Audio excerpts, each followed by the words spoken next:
तो कहीं ना कहीं आप लोग भी इस गाना को अभी तक तो सुन ही लिए होंगे कि रात भर नचाए रेडियम पलवा।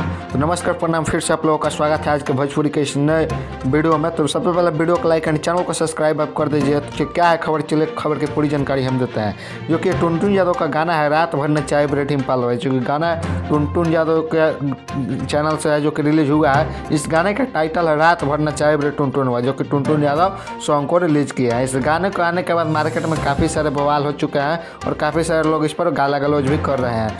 तो आपको क्या लगता है गाना सही है कि नहीं, आप लोग कमेंट में बता सकते हैं। और ये टुनटुन यादव का जो कि गाना है अभी मात्र 2-4 दिन पहले आया, 2-4 दिन में इतना बड़ा बवाल मचा चुका है। तो कहीं ना कहीं बहुत बड़ी बात है। टुनटुन यादव इसी तरह लगातार एक से बड़ा एक सॉन्ग लाते रहते हैं। तो चलिए वीडियो को लाइक एंड चैनल को सब्सक्राइब कर दीजिए जरूर भोजपुरी के सबसे पहले खबर पाने के लिए। तो मिलते हैं नेक्स्ट वीडियो में बहुत ही जल्द, तब तक के लिए धन्यवाद।